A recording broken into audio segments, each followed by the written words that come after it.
Его рождение – милость для человечества.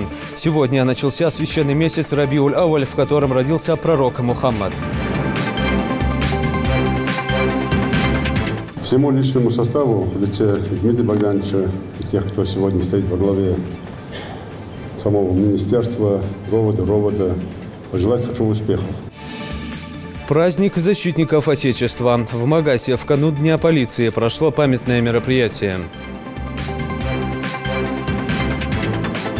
Помимо ярких выступлений, студенты постарались на славу, приготовили настоящую выставку вкусной еды. Национальные танцы, песни и вкусные блюда. В Политехническом колледже состоялся фестиваль культуры народов России. Без цели человеку трудно идти. Ставить определенные цели и чего бы не стоило добиваться. Ингушские спортсмены продолжают покорять мировые первенства. Расскажем о победителях и призерах чемпионата мира по панкратиону. Роль Зару полностью противоположна мне, и очень было сложно вжиться в эту роль.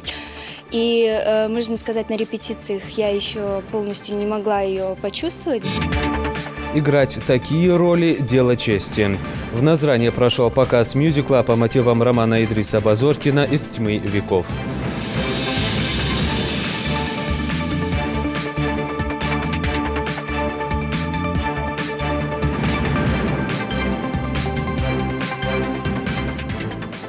На канале Ингушетия Новости 24. Здравствуйте. Сегодня начался один из самых значимых месяцев мусульманского календаря Рабиуль-Ауаль. В истории ислама в этот священный месяц произошло значимое для всей уммы событие – рождение лучшего из творений Аллаха, нашего любимого пророка Мухаммада, мир ему и благословение Всевышнего. Принято считать, что благословенный младенец Мухаммад, которого через 40 лет Всевышний одарил статусом пророка, родился в ночь между 11 и 12 днем месяца Рабиуль-Ауаль 571 года. Уход досточтимого пророка Мухаммада, мир ему и благословение Аллаха, также произошел в месяц Рабиуль-Ауаль. В течение всего месяца принято читать проповеди о жизненном пути посланника, читать салаваты, восхваляющие пророка, мир ему и благословение Всевышнего, раздавать милостыню, делать побольше благих дел и оживить его сунну. Сегодня в Магасе прошло торжественное мероприятие, посвященное Дню полиции. Памятная дата отмечается 10 ноября. В канун официального праздника в здании министерства собрались как действующие сотрудники, так и ветераны МВД. С профессиональным праздником защитников Отечества поздравил глава Ингушетии Юнусбек Евкуров и министр МВД по Ингушетии Дмитрий Кава. Отличившихся наградили медалями и грамотами. Репортаж Заремы Ивлоевой.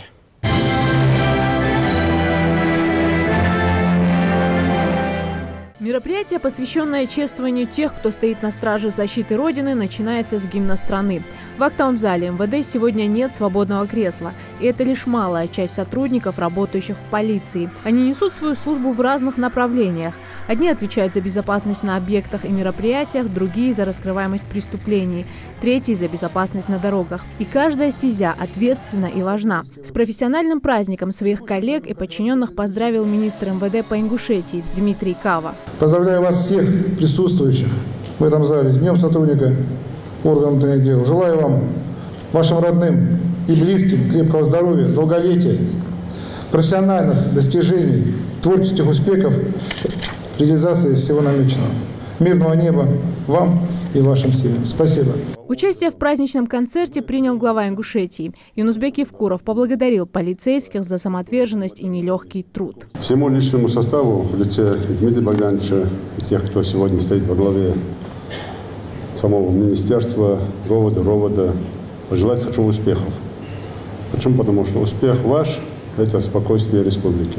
Это спокойствие граждан. Традиция праздновать День полиции берет свое начало еще 60-х годов. Выбор на эту дату, 10 ноября, пал не случайно. В этот день, в 1917 году, постановлением Народного комиссариата была учреждена рабочая милиция. Послевоенный период она перешла в подчинение Министерства внутренних дел. Глава Ингушетии и министр МВД вручили медали за мужество полицейским, которые в мае 2017-го охраняли Малгобекский пост на границе с Кабардино-Балкарией. Напомню, что 12 мая прошлого года бандиты напали на пост блокпост. Помимо автоматов, преступники использовали гранатомет. В ходе нападения один полицейский был ранен, но сотрудники полиции смогли уничтожить двоих нападавших. Сегодня у нас, к сожалению, при вручении один сотрудник, который должен был получить орден мужества, погиб недавно, поэтому награду вручали отцу его. Так у нас в этом году мы вручаем 5 государственных наград. Это 2 ордена мужества и 3 медали за отвагу. Мнение о том, что полиция – место только для женщин, давно не актуально. В числе отличившихся в этом году немало женщин. Хава Гелисханова с детства любила погоны, и она всегда знала, что будет работать в правоохранительных органах. В структуре в МВД я уже работаю 20 лет. Нет, я нисколько не жалею. Я очень люблю свою работу, свою профессию. Я с детства мечтала попасть и служить именно в этих органах.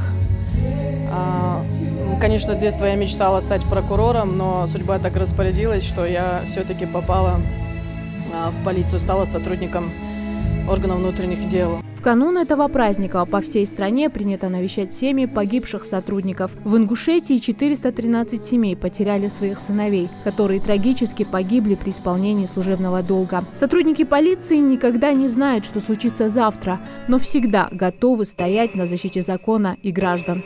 Зарима Ивлоева, Тамара Хашигульгова, Майрбек Миржоев. Новости 24. История, культура и творчество разных национальностей, проживающих в России, сплелись в единое целое. На фестивале культуры народов нашей страны студенты Политехнического колледжа Назрани продемонстрировали свои актерские способности. Им удалось создать по-настоящему колоритное, яркое мероприятие. Рина Тичоева оценила.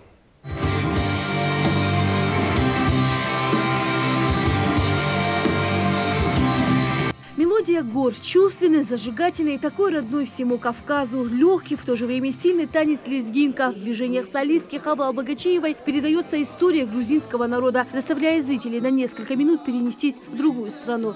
Я долго выбирала, какой танец мне танцевать, и мама предложила мне грузинский. Я очень сильно люблю грузинский танец, мне очень нравятся их обычаи и культуры. И вот я смотрела много видеороликов, искала себе материал, чтобы соединить несколько движений, и так получился танец. Я не была в Грузии, но после этого танца мне очень хочется туда поехать.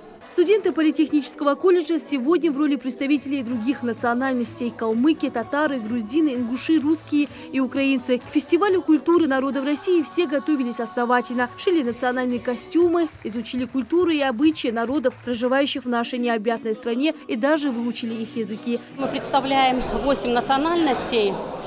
А вообще основная цель – это не просто представить национальности, а чтобы наши студенты видели культуру, традиции, обычаи не только нашего народа, но и других народов, проживающих на территории Российской Федерации, чтобы научить их быть взаимотерпимыми, что культура других людей, она также интересна, их традиции, обычаи также увлекательны, занимательны, как и наши. Что все люди, хоть они и разные, но у нас очень много чего общего есть. Каждая национальность представляет сразу несколько номеров: приветствие, музыкальная композиция и танец. Студентам так понравилась идея провести фестиваль культуры народов России, что они вжили свои образы. И ощущение, как будто на этом мероприятии действительно присутствуют народы России.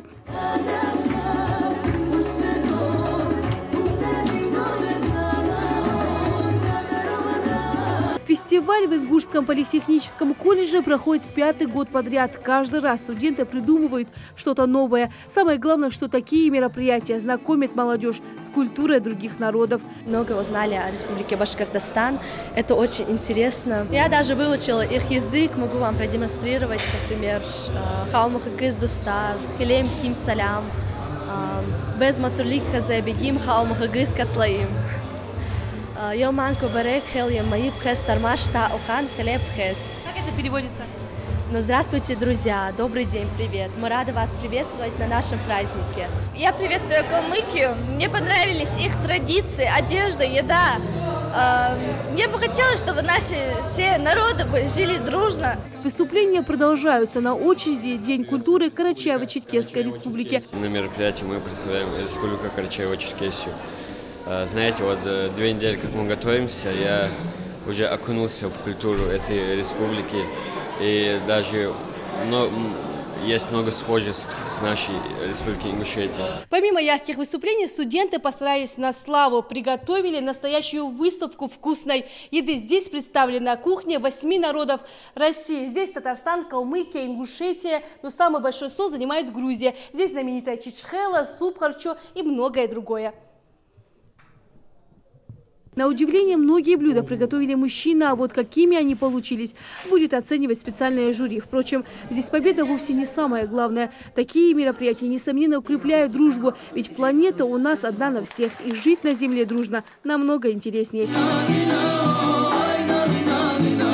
Ирина Цычоева, Мэрбек Миржоев. Новости 24.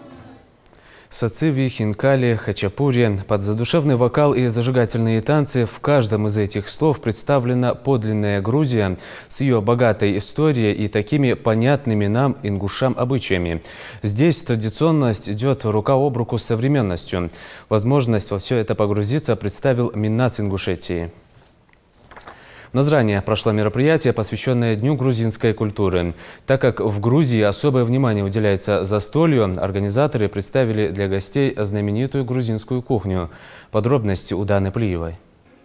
В такой уютной атмосфере в небольшом ресторане собрались представители грузинской диаспоры, чтобы отметить свой праздник – День грузинской культуры. А сильный и красивый голос певца переносит каждого гостя в эту солнечную, прекрасную кавказскую страну.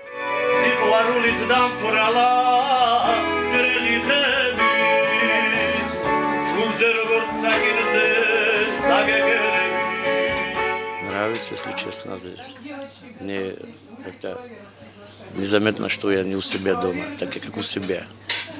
Все так относятся хорошо со мной. Самое главное – уважение человека. То, что ты делаешь, они ценят это. Мне приятно становится в душе. Когда мою работу что-то делается, в смысле, оценивают нормально.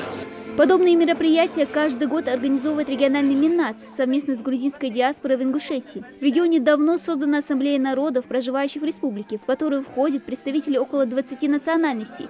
Культурные общины активно участвуют в жизни субъекта. Эти мероприятия, они нам необходимы для консолидации нашего ингушского общества, во-первых.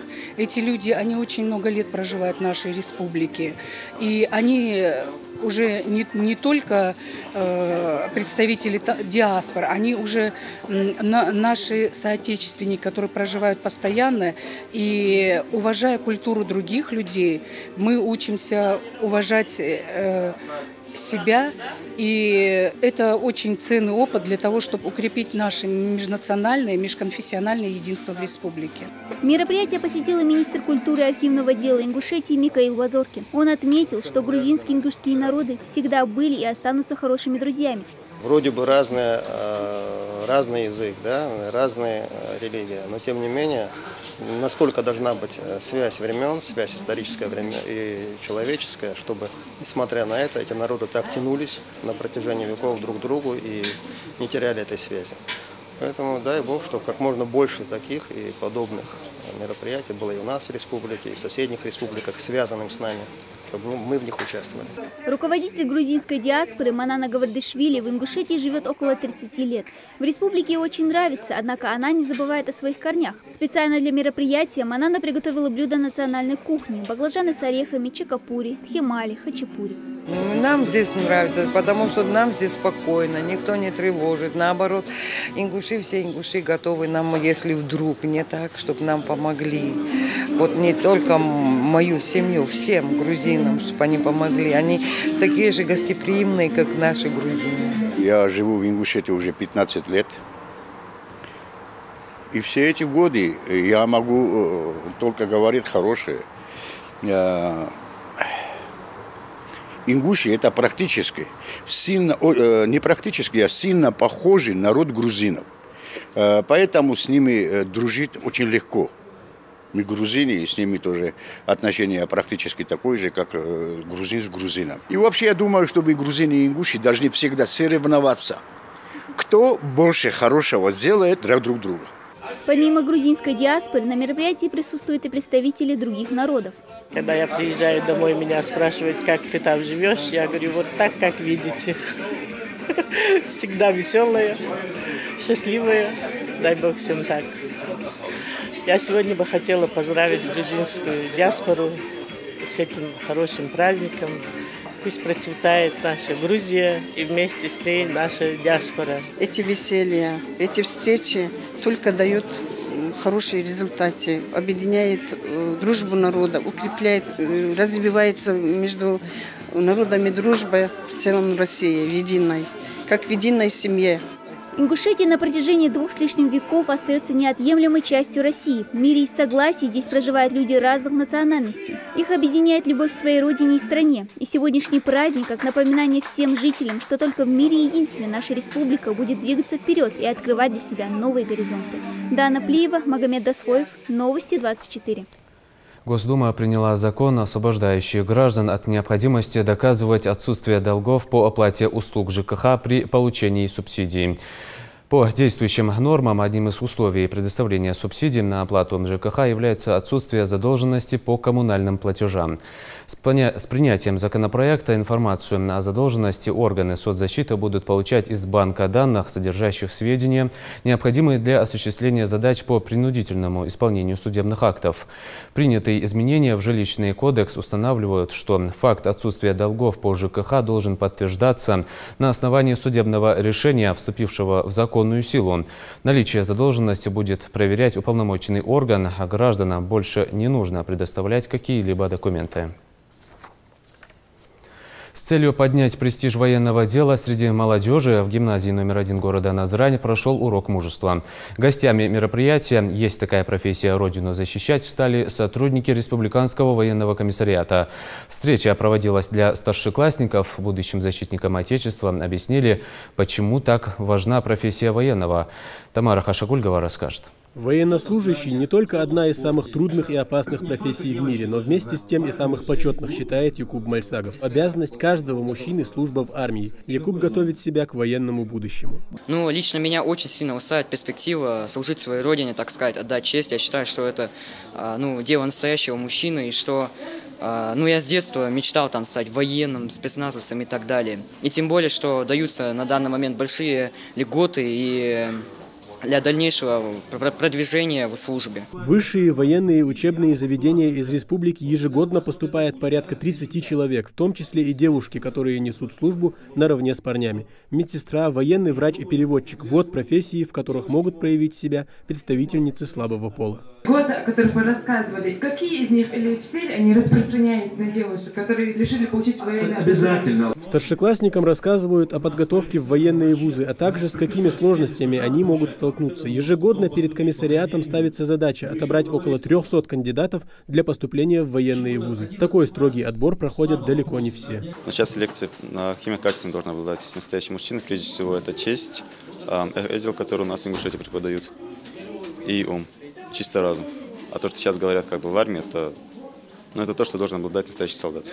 А мужчина и солдат – это разные понятия. Я не думаю связать свою жизнь с военной, вообще с служением армии, я просто поступлю в университет с военной кафедры. Эти занятия регулярно проводятся в школах республики. Уроки мужества – важный этап формирования мировоззрения будущих защитников страны, отмечают собравшиеся. И руководство школы проявляет повышенный интерес к таким собраниям. Ребята, которые выезжали раньше, в смысле уходили в армию, они возвращались оттуда намного сильнее, чем они уходили. Мы помним, что этих молодых ребят забирали, и они действительно возвращались на эту землю нашу, или где бы ни было, по всей стране, откуда их не брали, призывники наши возвращались действительно достойными сыновьями своей родины. Нам нужны побольше военных.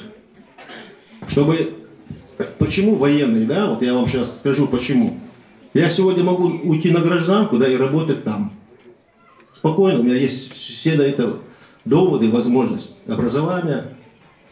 Поэтому вы, когда будете поступать в военное училище, или когда по контракту пойдете в армию, есть такая сейчас возможность, пойти в армию, оттуда уйти на контрактную службу. Такие лекции с учащимися будут проводиться во всех школах республики. Главная цель – заинтересовать школьников службой в военных рядах. Тамерлан Хамхоев, Тамара Хашагульгова, Магомед Даскиев, Новости 24. Рост розничных цен на бензин в январе 2019 года должен ограничиться цифрой 1,7% с учетом увеличения ставки НДС, а с февраля того же года оставаться в пределах среднегодового уровня инфляции, заложенного в прогнозе социально-экономического развития. В течение ближайших 5 месяцев нефтяные компании обязаны будут обеспечить реализацию нефтепродуктов, в том числе на бирже, в объемах, превышающих не менее чем на 3% показатели аналогичного периода 2017 года, уточняется в поручениях правительства. Минфину, Минэнерго, Минэкономразвития, ФАС совместно с Минтрансом для обеспечения стабильности цен на долгосрочную перспективу предстоит до 1 марта 2019 года дополнительно проработать предложение по введению механизма плавающих ставок акцизов на автомобильное топливо с обратной зависимостью от изменения котировок. Если рост цен на бензин как-то регулируется, то статистику аварийности на дорогах уменьшить пока не удается. В этой связи сотрудниками ГИБДД проводятся профилактические акции, в том числе и с детьми, которые нередко становятся жертвами ДТП. Одна из таких состоялась в первой школе города Карабулак и назвали ее «Светлячок». Школьникам раздали светоотражатели и объяснили правила дорожного движения. Репортаж Светланы Томовой. Вот когда свет светит именно на эту ленточку, попадает свет, он светоотражает. Это дает возможность видеть вас вдали, около 150 метров, если машина едет до вас. Это безопасность в первую очередь ваша, потом и автомобилиста, он же тоже должен быть защищен. Неподдельная радость на лицах школьников в ожидании цветных ленточек, которые в дальнейшем должны отвечать за их видимость в темное время суток. В рамках акции «Светлячок» учащимся первой школы Карабулака раздали светоотражатели, чтобы обезопасить их на дороге. Многим детям ленты были в новинку, потому подолгу ее разглядывают и узнают для себя много нового. Я очень рада, что мне дали этот подарок. Теперь я смогу ночью ходить на улице, и меня не собьет машина. Я могу ехать ночью на велосипеде. Они очень необходимы. Когда где-то мы будем ходить на большой дороге, где-то в любом месте, нам пригодится. Если машина нас не заметит, даже маленького ребенка, она сбьет его. Нам эти ленточки очень нужны. Ночью я не всегда гуляю. Когда надо тэквондо ходить, мы ходим. И вот эти браслеты мы будем всегда носить. Через дорогу приходится идти. Для организаторов важно не просто раздать светоотражатели, но и объяснить в очередной раз правила безопасности на дорогах, которые дети должны соблюдать не только днем, но и ночью. Школьники слушают внимательно и запоминают каждое слово. Я знаю, что людям нельзя переходить в тех местах, где нет пешеходного перехода. И особенно нельзя переходить на зеленый свет светофора, потому что водитель может быстро ехать и не успеет остановиться. И так водитель может тебя сбить. Подобные цветные ленты не могут не привлечь внимание ребенка, считают педагоги. Но это не главное. Их наличие на одежде поможет обезопасить маленьких пешеходов, что немного утешит как родителей, так и учителей, которые переживают за детей, так как уроки во второй смене заканчиваются поздно.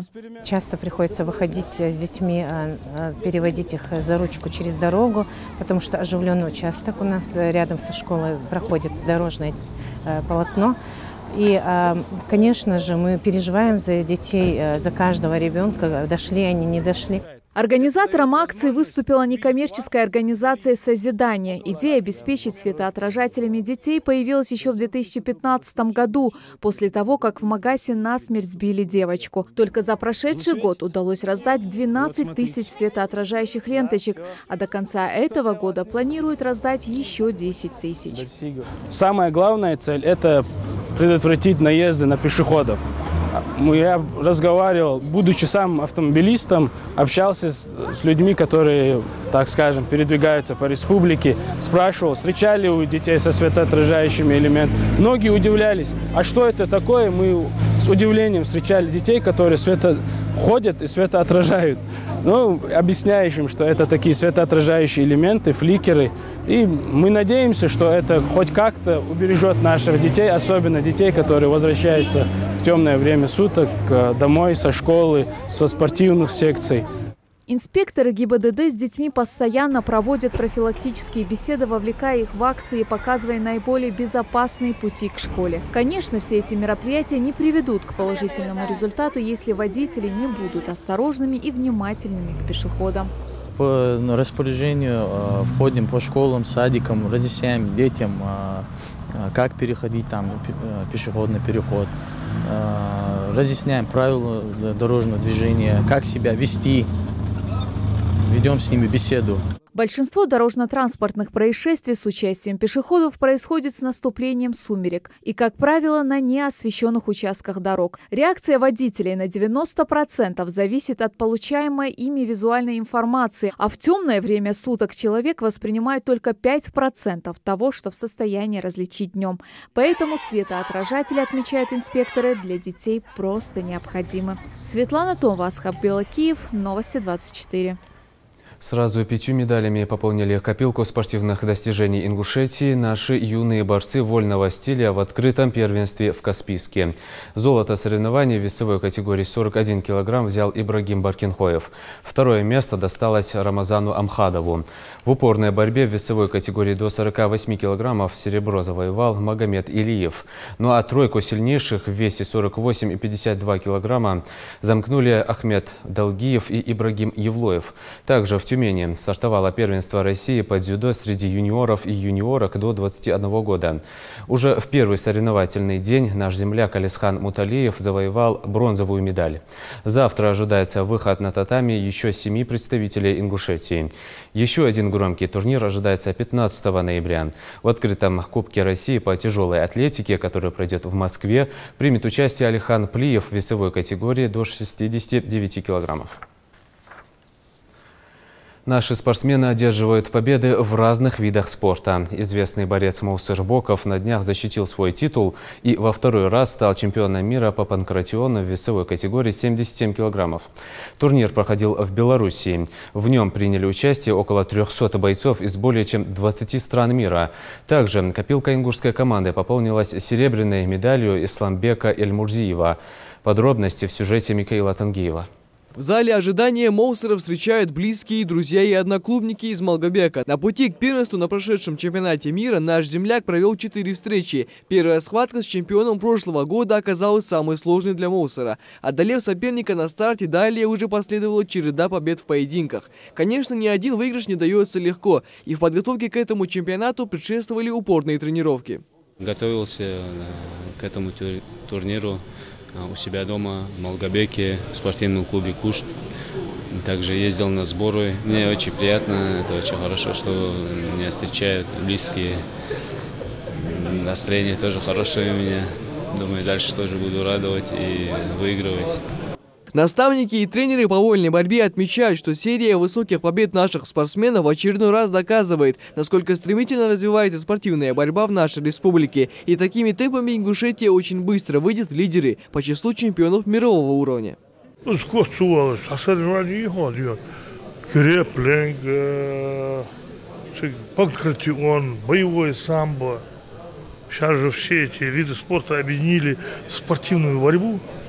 Что вообще масна лила жопа сделал, таур делал, хазм пьяса, кунах делал, муча вагатом бежишь, царя высоко бежишь, муча вагатом бежишь, лоту бежишь.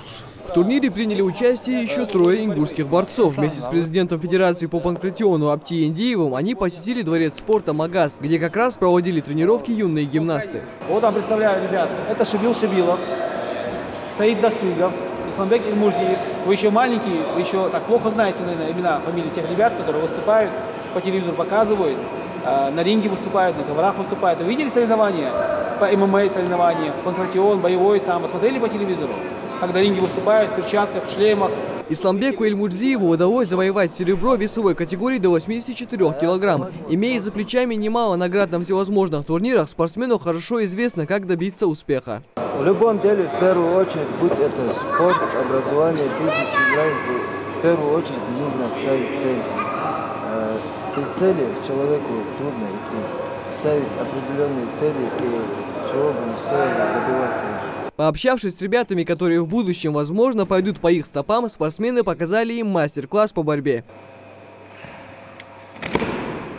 спортивная гимнастика, возможно, для них явится такой мощной базой для их последующего, когда они станут уже повзрослее, успешного выступления в таких дисциплинах смешанных боевых единоборств, разных причем, не только панкратион, это продолжая, заканчивая и боксом, и дзюдо, и всеми остальными. Никто, я думаю, с этим спорить не будет. Гимнастика, наверное, пожалуй, одна из таких самых лучших альтернатив спортивных для детей подобного возраста. Несмотря на то, что не всем нашим спортсменам удалось завоевать призовые места, они достойно выступили на прошедшем турнире и в очередной раз доказали, что спортивная борьба в Ингушетии находится на высоком уровне. Михаил Тангиев, Майрбек Миржоев, Магомед Даскиев. Новости 24. Государственный музыкально-драматический театр Ингушетии представил зрителям мюзикл по мотивам романа Идриса Базоркина «Из тьмы веков». В романе, как известно, описывается жизнь и быт ингушей конца XIX века. Отмечу, что главные роли Калоя и Зару исполняют заслуженные артисты республики Рахман Беков и Лема Нальгиева. Новинку уже показали в Москве, а как встретили мюзикл в Ингушетии, расскажет Амина Бокова.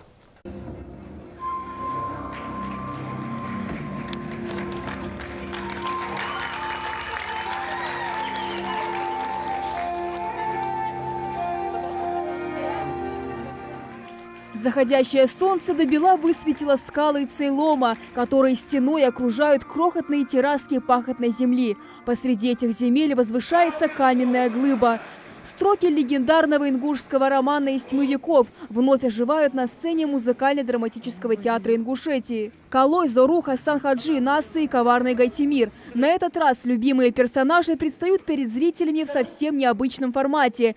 Специально к 20-летнему юбилею визитную карточку Республиканского театра модернизировали в мюзикл, и герои легендарного романа впервые запели.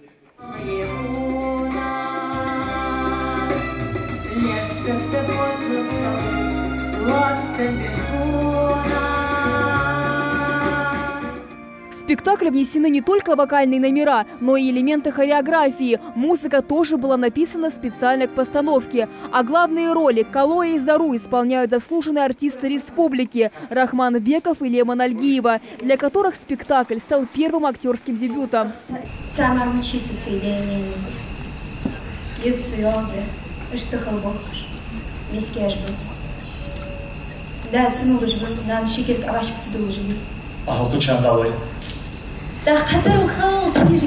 Роль Зару полностью противоположна мне, и очень было сложно вжиться в эту роль. И, можно сказать, на репетициях я еще полностью не могла ее почувствовать, Зару всю. А уже в Москве, когда был мой первый дебют, я ощутила полностью всю ее боль. С текстом проблем у меня не было, у меня были проблемы с чувствами. И особенно финальная сцена с мамой, когда Зару проклинает свою маму Батазию. Эта сцена для меня очень сложная. Рахман Беков своего героя полюбил сразу. Калой, по мнению артиста, вобрал в себя все лучшие качества истинного джигита, поэтому играть его одно удовольствие. Если был бы в этой роли либо другой национальности человек, ему было бы очень сложно перевоплощаться. А здесь наш народ, наши обычаи, наша кипящая кровь, от этого никуда не деться, ты в этом уже родился. И чтобы влиться в роль, понять эту жизнь, почувствовать, прочувствовать, становится легче. Действие романа Идриса Базоркина охватывает последние десятилетия 19-го, начала 20 века. На примере судеб героев романа он рассказывает во всей полноте историю ингушей и чеченцев. В то же время автор передает всю стойкость, смелость, мудрость и веру народа в светлое будущее. Роман рассказывает своему читателю о становлении личности, борьбе характеров в условиях значимых исторических событий. Он уже сколько, 20 лет идет, «Из тьмы веков». И спектакль, который создан сегодня, этот спектакль ставил Петр Григорьевич Попов, Владимир Петрович Поглазов, эти наши мастера. Но Поглазова, этого нашего художественного руководителя, полгода назад уже не стало, к сожалению. Поэтому спектакль, который мы сегодня в какой-то новой интерпретации играем, мы где-то внутри для себя посвящаем этим мастерам, которые его ставили. Мюзикл «Из тьмы веков» впервые представили еще в октябре, причем на столичной сцене. Премьеру приурочили к 20-летию со дня основания Русского государственного музыкально-драматического театра Ингушетии и 20-летию со дня выпуска Ингушской национальной студии в Театральном институте имени Щукина. Московские зрители тепло встретили ингушскую классику. Полный зал оваций тому подтверждение. Уже в Ингушетии зрители встречают мюзикл не менее оживленно. Новый взгляд на устоявшуюся классику оценили по достоинству поклонники творчества Идриса Базоркина. Образ Зоры мне нравится тем, что ее образ олицетворяет полностью поведение ингушской девушки. Она не стала перечить, когда она понимала, что ее будут выдавать замуж за нелюбимого человека, все равно смирившись с этим, не стала перечить своим родителям и все-таки вышла замуж за этого человека. И со стороны Калоя тоже было очень мужественно и достойно, когда он понял, что родители Зоры отдают ее замуж за нелюбимого человека, он не стал там идти, как-то разбираться, не стал мстить за это, и таким вот образом показал свое мужество. Для тех, кто еще не успел увидеть воочию музыкальную версию известного романа, у нас есть хорошая новость. Повторный показ мюзикла «Из тьмы веков» состоится уже 11 ноября. Спешите заказать билеты. Альмина Бокова, Зухра Дугиева, Новости 24. Все информационные выпуски и анонсы наших программ смотрите на официальных страницах в соцсетях Facebook, Instagram, YouTube, Twitter и ВКонтакте. На этом наш выпуск завершен. Оставайтесь на канале Ингушетия.